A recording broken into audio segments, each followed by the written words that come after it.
Yo, what's going on, guys? It's csgo here, back with another video. Thank you guys so much for 20,000 subscribers. Today we are going to talk about 5 tips that will increase your win percentage in pistol rounds and make you all around a better player. I'm going to give you professional advice, and we are going to start off with a little gimmick that you can do on pistol round. So on pistol round, as everyone knows, we get $800, and there's a lot of things that we can buy with this kind of money, and I made a video speaking on what you should specifically buy.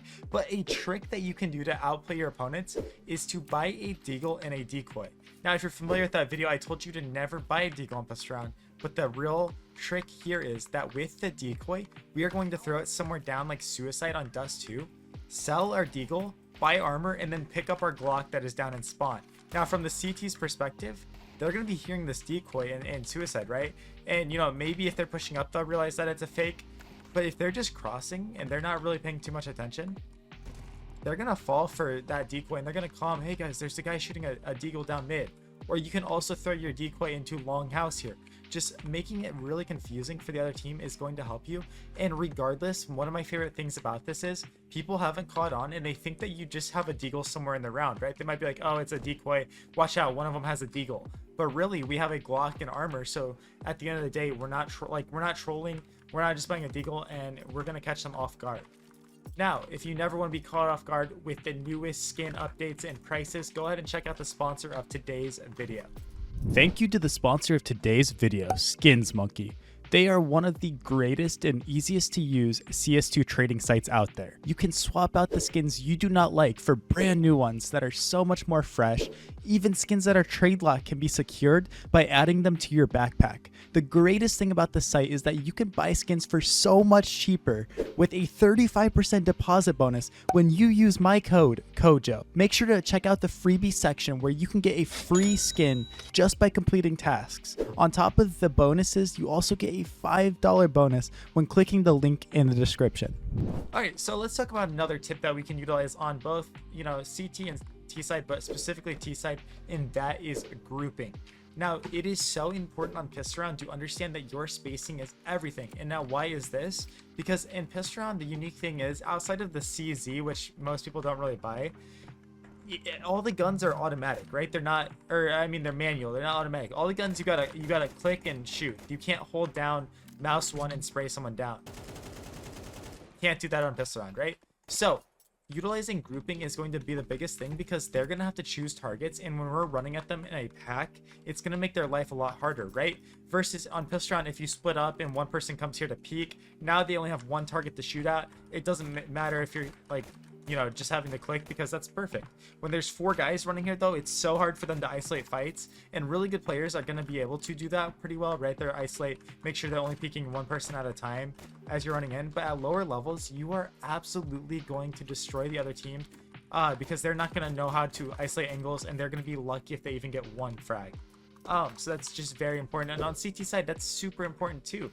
On CT side, the way we do this, because we have to defend 2 sites, you know, is we make crossfires, right? So maybe we have a guy close doors here, tucking head down, playing like this or something, and then we have a guy back sight. So as they're running out, this guy is peppering him with a USP, boom, and then this guy has dualies right here, also shooting him on the side of the head. So yeah, we're not sitting right next to each other, but we're grouped in a way that makes it so that we can create a crossfire and make sure that we're never taking solo engagements. But in general, on CT side, another little bonus tip I'll give you, this is not supposed to be in the video, but on CT side, guys, I don't have in my hand here, but you have a USP.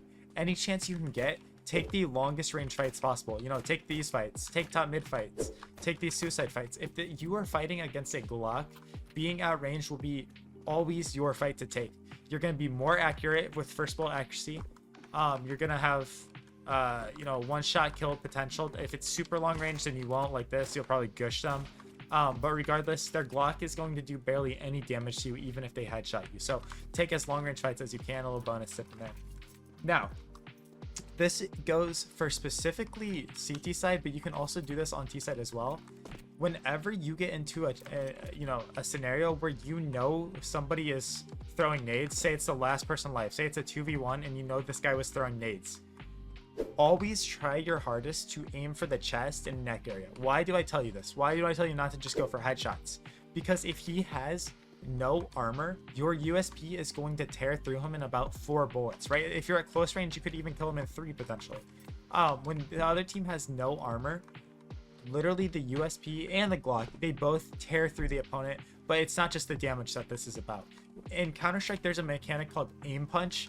And aim punch is essentially when you get shot in the chest without a Kevlar vest, or in the head with, if you get shot in the head without a Kevlar or helmet, whatever it's called, you're gonna have your screen flinch up and down, right? So when you get shot like that, your screen's gonna shake like this, and it makes it so hard to be accurate, so hard to feel comfortable, and you're taking a lot of damage in the meantime. It's just really not fun to play when you're getting aim punched, right? So instead of focusing on that tiny little target of a head, right, just a tiny head target, now we have the whole body, and the chest is so much easier to hit. Plus we get the reward of aim punching them up and down. We slow them as soon as we hit them so they can't run away. It's just very easy, and it takes a lot of the pressure and stress off of the situation.